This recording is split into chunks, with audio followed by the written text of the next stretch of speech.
yan ng cable car, guys. So, ito guys, ang itsura. Taas na namin. Itong horse meat sausage. Sarap pumunta dun. Wala pa akong video na kita ko. Ang saya niya. October, November. Fast toaster! Let's go! Let's play! Good morning, guys! So, it's our official day 1 here in Almaty, Kazakhstan. And ang itinerary natin for today is Shimbulak Ski Resort. Since nakita ko online na may snow pa rin doon, so malamig pa rin, kaya akyat tayo doon. Saan ka makakita ng snow sa May, diba? Dito kami ngayon sa parang viewing deck dito sa pinagsistayan namin na Airbnb. Tapos tanaw mo dito yung pinag-groceryhan namin dyan. Ito, yun na yun. Okay. Tapos, ayan yung paligid namin. Then nakapunta dun sa side na yun. So, let's go na! So, DIY lang tayo, guys. Naglalakad kami ngayon papunta sa bus stop and pwede naman kayo mag-Yandex for 4,000 tenge. Ang gamit ko palang maps dito ngayon, guys, is Yandex Maps. So, mas accurate siya kasi kita mo kung saan yung bus stop, yung exact na ruta. Kasi pag nag-Google Maps kayo, di masyado. Tatawid muna tayo. So, we're here na, guys, sa bus stop. Ito yung pinakamalapit sa amin. 900 meters away din. Tayo ng bus number 12. Ang pamasahe ay 120 tenge. So, 250 na ibabayad ko. Keep the change. Saan tayo magbabayad? Baka sa harap, sa driver. I mean, doon tayo sa harap. Number 12. Success! Guys, nakasakay tayo ng bus. Let's go to Shimbulak Ski Resort for just 15 pesos. Ang bus nila, guys. So guys, nasa 45 minutes yung biyahe dito and diretso na siya dun sa cable car kung saan tayo sasakay. Nag-check naman ako dito sa maps para makita ko kung nasa tamang daan pa rin ba tayo. So ito na, guys, yung view ng ating daan. Nasa may bundok na tayo and parang mga 10 minutes away na lang. Тот марш не пошли.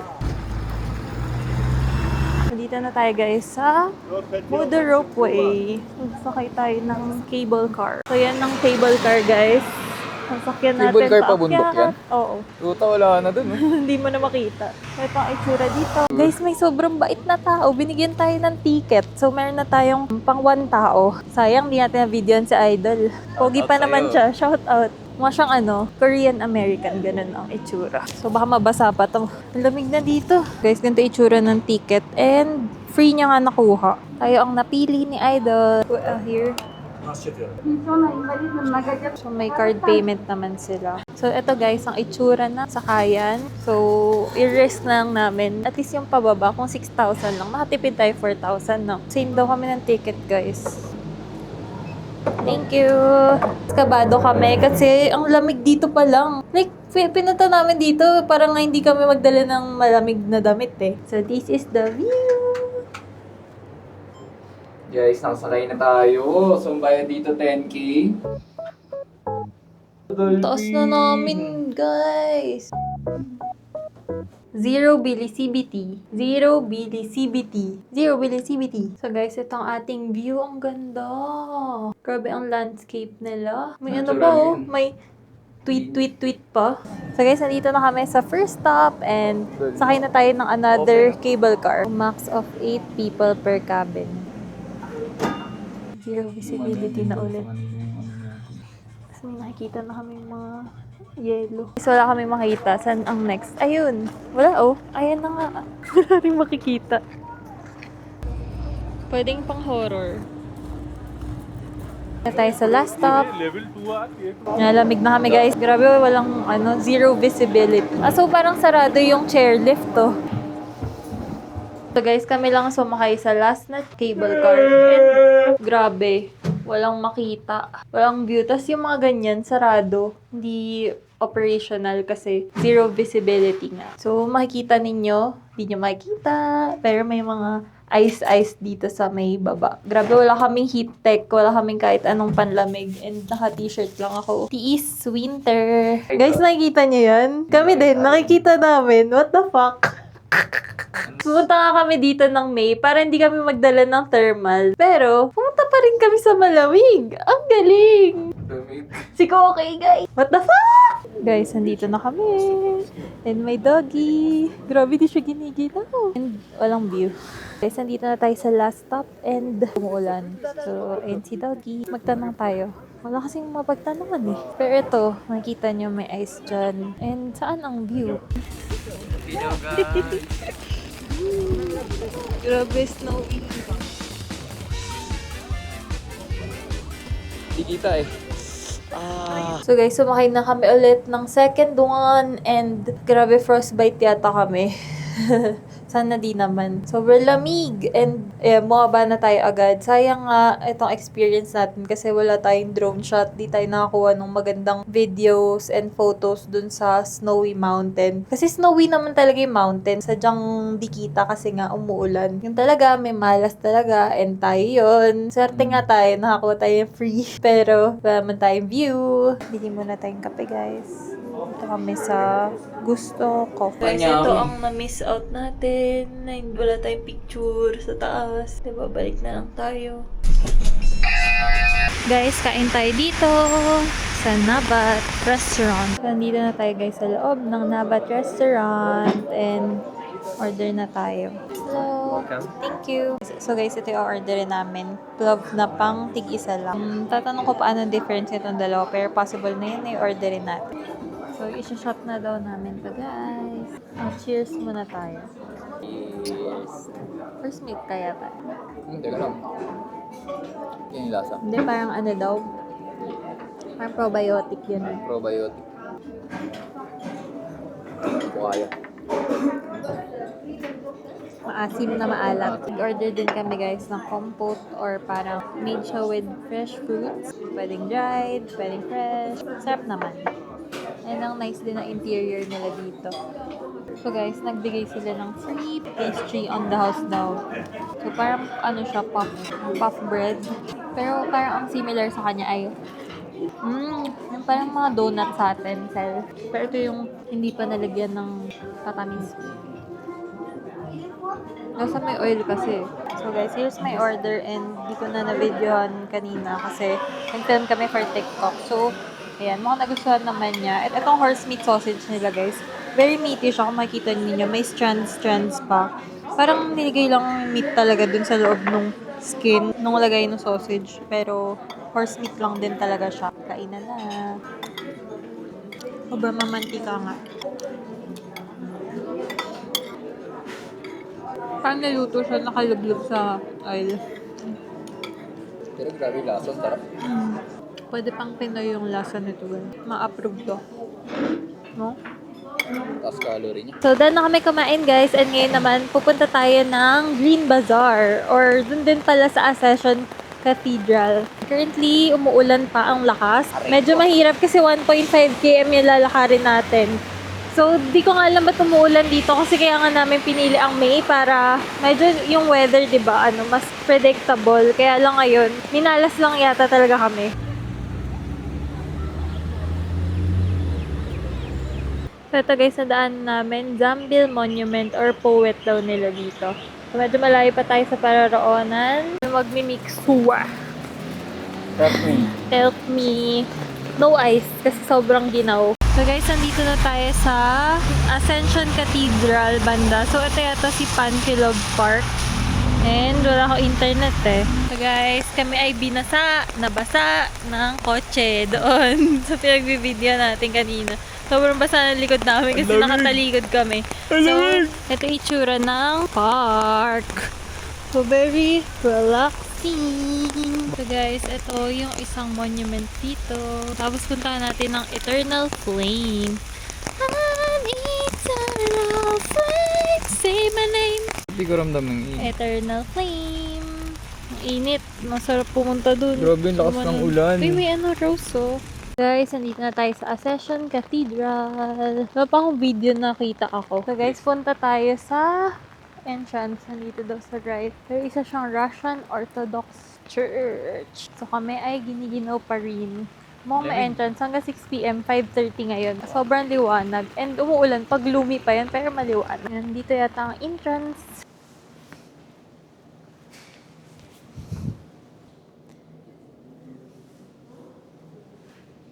So guys, tayo ay papasok sa loob. Dito tayo sa loob guys.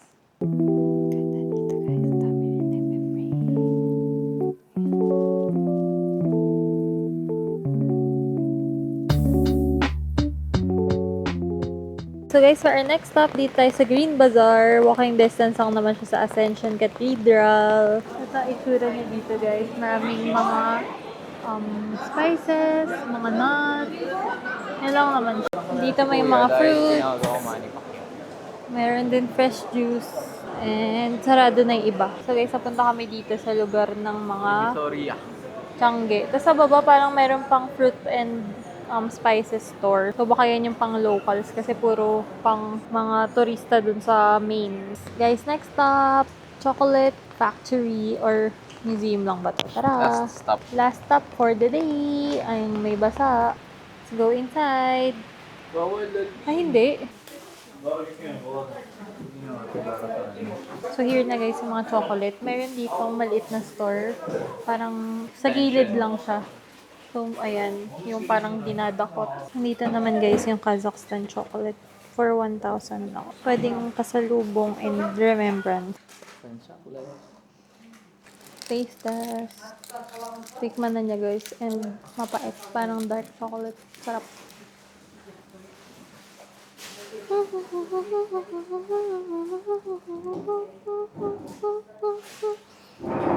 Chiki boom boom. Chiki boom boom. So guys, pabalik, mag-Yandex na lang kami for 2,790. Malapit lang naman 2 kilometers pero pagod na kami. So wait na lang natin ng 3 minutes ang driver. So guys, namili kami sa grocery kanina. Meron tayong chips, tapos nagluluto ako ngayon ng horse meat sausage. Ayan.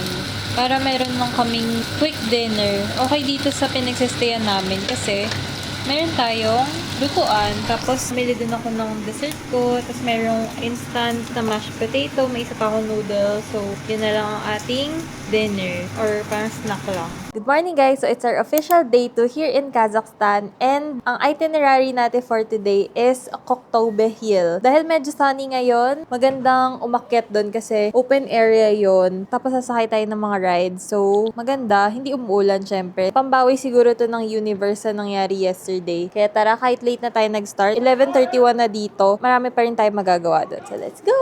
So, guys, bili muna tayo ng coffee dito sa tinuro ng aming Airbnb. Urbo Coffee. Sa likod niyan yung pinagsastayan namin. So, guys, nandito kami sa coffee. May mga pastries sila. So, yung menu nila, guys, naka-Kazakh. So, tinranslate na lang namin here sa Google. Ganyan. So, ito guys, yung in-order namin. Mochaccino. Masarap naman. Hot chocolate na may coffee ang vibe. And, dun kami magsasakay na metro. Dun banda. Walk lang kami a few steps. Dito kami guys sa random na bilihan. May mga pastries sila. So, baka bumili muna kami for snack. Kazakh bread taste test. Up. Ito kami bumili sa likod.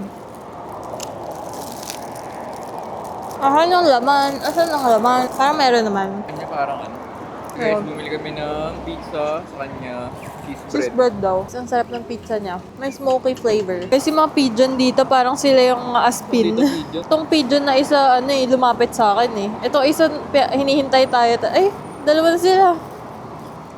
So, first time natin guys sasakay ng metro dito sa Kazakhstan. Guys, first time riding the metro here at Kazakhstan. Let's see kung anong ganap nila dito. And sabi nila, mura lang daw yung pamasahe. So, let's go! So, dito kami sa station malapit sa pinagsistayan namin Airbnb.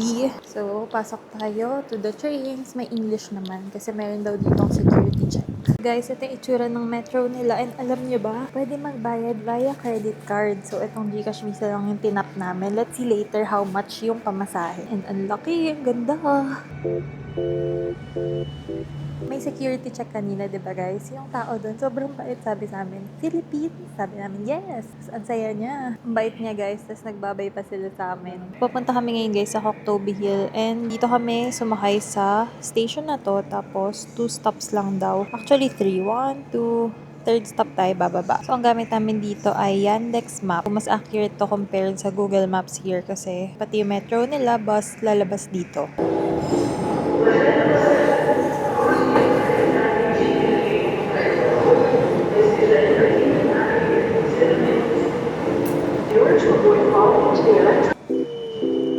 Let's go inside. We're inside na guys and ano pala kami, first stop pala yung train na nasakyan namin kaya sobrang daming sumakay. So guys, nakababa na kami metro and ang ganda rin dito sa binabaan namin. Tingnan natin kung magkano charge paglabas natin, pag tap out. Is taas. Grabe nga. Grabe ang taas guys. Guys, bawal kayo maglikot dito kasi sobrang taas talaga. Layo pa namin, no? Hindi yan gumagalaw kasi nagpapawis na yung kamay niyan. Hindi yun saan ba natin sinanap? Guys, ganyan yung normal.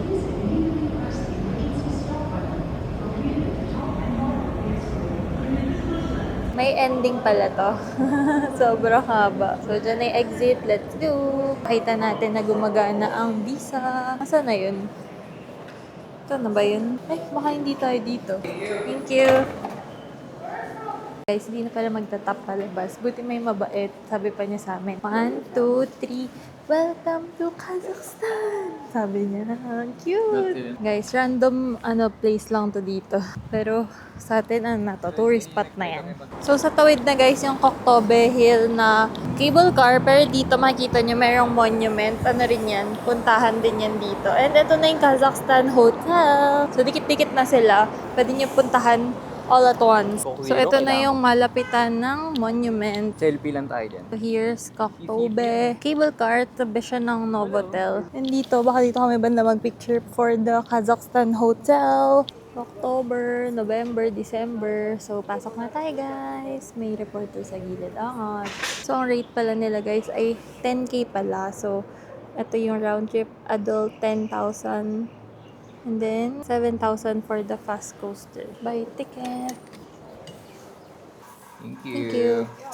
So, in-avail namin to guys. Discounted na. Kami ay cable car 16 ulit. Nanagaw kasi sa amin. Sumakto dito kami napunta.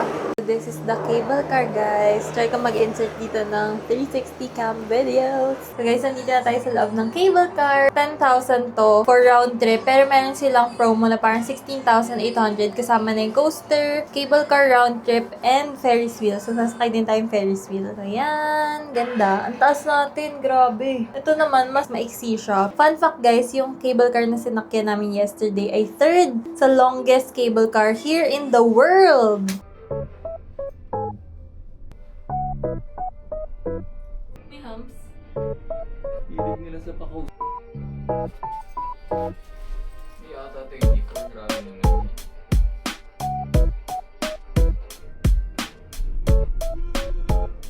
So, ito guys, ang Koktobe, meron ng Ferris wheel yung sasakyan natin later.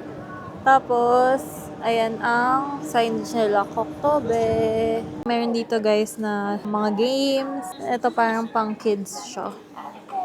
Guys, malamig dito pero kaya naman netong suot namin. Hindi siya parang excruciating. So, nag-CR ako guys. May bayad 100 tenge or 13 pesos. Bili tayo ng ref magnet guys for souvenir. Ayan. Sobrang plug nila. So, baka ganito yung bili natin. At least Kazakhstan, no? So, dito kayo guys bumili ng souvenir. Mura lang. Dito lang siya sa may Koktobe Hill. So, next stop natin guys, ang fast coaster. Let's go! So, dito guys, may viewing deck ng Almaty City. So, dyan na rin yung coaster. Kung nakikita ninyo yung reel. Dyan tayo mag-broom-broom. Ang init. Ang araw na. Puta!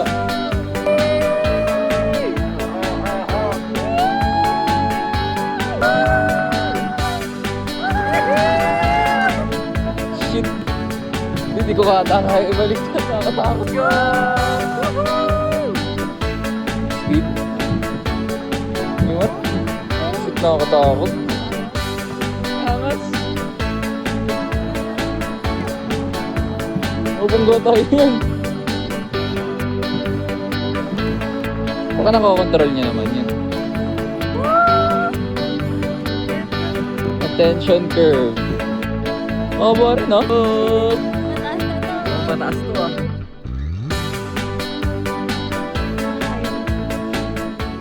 So guys, tapos na tayo mag-fast coaster and nakaka-enjoy naman. Meron pa dito mga ibang ganap like upside down house, tapos mag-Ferris wheel din pala tayo. So, ayun na lang and tapos na tayo dito. So, yung experience namin dun sa fast coaster, di naman siya sobrang bilis, pero nakakatakot kasi nasa gilid nga tayo ng bundok. So, tanaw na tanaw namin yung buong city and parang malalaglag ka, ganun yung feeling. Ikaw, ano masasabi mo? Scary! Pero dahil kasama kita, nawala ang takot ko. Oo, kasi sabay kami mamamatay kapag ka nalaglag kami doon. So, mas fun siya guys pag dalawa kayo kasi may kausap ka and hindi masyadong nakakatakot. Unlike pag mag-isa ka lang. Next up guys, ang Ferris wheel. Ano daw, bawal daw umalog. Ay, thank you. Sel, go. Sabi tayo. Doon na kami. Ang sweat, ang pawis. Guys, ito yung view from above. Kaya lang medyo scary yung ano namin, Ferris wheel. Kasi di siya sumasara. Ayun, parang LRT lang na hindi sumasara kasi may nakaipit. So, ito ang view natin. Ang mountain, ang city. Yeah! So guys, sightseeing muna tayo.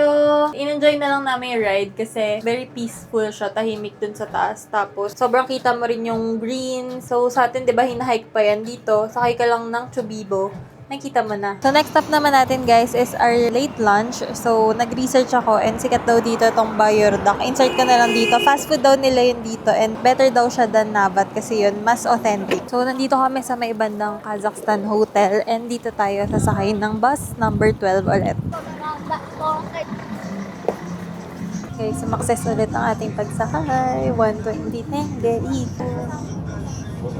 Guys, kung naghahanap kayo ng restaurant to try dito sa Almaty, Kazakhstan, try nyo dito sa Boyardak. Nagbigay sila ng English menu, tapos yung range ng food nila nasa 2,000 to 3,500 per meal. Kayo na lang mag-compute. Every 1,000, 130 pesos yun. So, ito yung parang ano nila dito, Jollibee, ganun. Pero more on meat. Horse meat sausage, ganun, na nasa bread, ganyan. So, ganito yung sample nung ano nila, food nila dito. Ganyan, may broth, may fries, tapos may mga sauce. So, ganyan. Yan yung full meal. So, kung naghahanap kayo guys ng mas authentic na Kazakhstan restaurant, try nyo dito kasi mas recommended to than Navat. So, ngayon natin malalaman kung totoo ba talaga yun. Try muna natin. Ang mga option nyo dito guys ng meat, may chicken, may boiled curtain, yung horse meat sausage, ding beef, and meron ding lamb liver. So, yun lang option ng mga combo nila. Sa akin, combo 3, siya yung classic. So, hindi siya flat bread plus beef. Tapos, kay Rancel daw ay naan. So, flat bread siya with chicken. So, for drink naman guys, and order tayo ng lemonade. Merong kiwi apple. Siya yung nasa second. 1,894. 1 liter. So, try muna natin ang drink na in-order ko. Ang kiwi apple. ASMR. Hi. Ang sweet. And may fizz siya or may carbonation.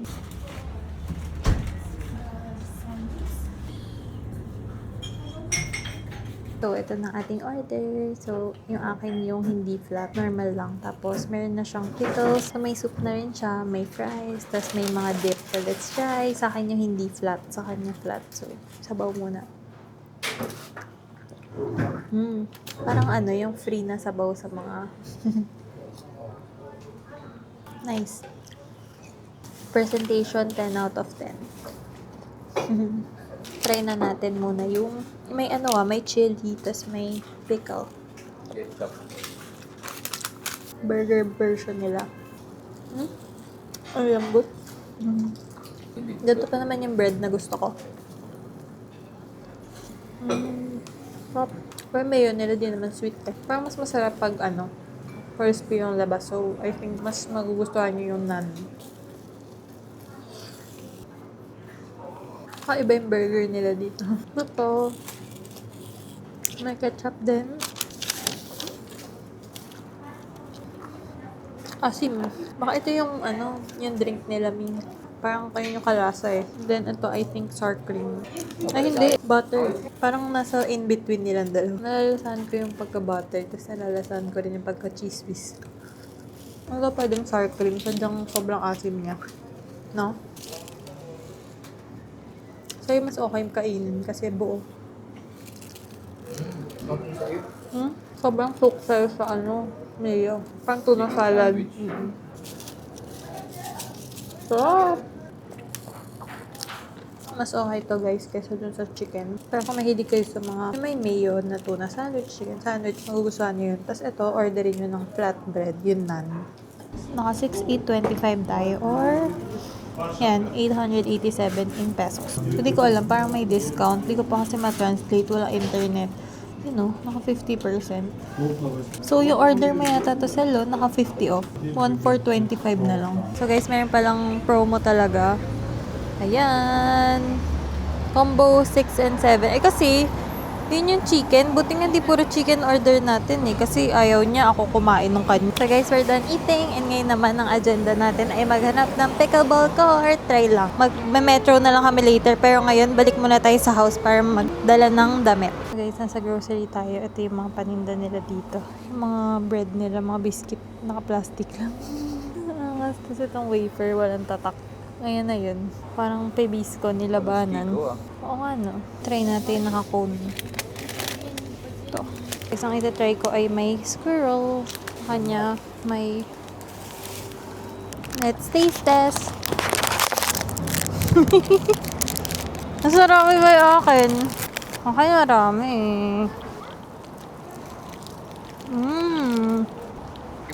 Hop. Hop. Yun lang. Mas may lasa yung loob nung sayo. Sa akin parang mas plain. So guys, nakarating kami dito sa may parang Alatao Station and meron dito sa gitna na lakaran lang. Pwede kang maging ano lang dito, tambay. Ganda oh. Healthy tambay ka pa niyan. Lamig. Ikaw lang yung tambay na ano. Healthy. Nice. Ang ganda oh. Very green talaga yung city nila and ano, pinaprioritize yung mga pedestrian, ang ganda ng lakaran, parang nakakasipag maglakad. So guys, natupad na ang pangarap nating pickleball sa ibang bansa. So nandito na kami. Hindi na ako napag-video kanina kasi gumawa ako ng pang reels, pang TikTok. So, yan. Nag-rent tayo nito for 1,000 each, 500 for 3 balls, and 6,000 para sa court for 1 hour lang. Yan! Let's go, let's play! Abnormal. Yung itsura niya guys, parang ano, may PE. PE yarn. PE yarn. Pero ang ganda ng aming court. So guys, tapos na kami maglaro. Time check, it's 7:30 na. So, maliwanag pa rin dito. And sad lang kasi wala kaming kalaro. So, gumawa kasi ako ng reels kaya di na ako nakapag-update. Pero, yan, okay naman kasi at least nakapaglaro kami dito, diba? And di For the namin masyado memories. mamimiss ang pickleball. Nakakamiss lang yung mga kalaro. And yung paddle ko, I miss you!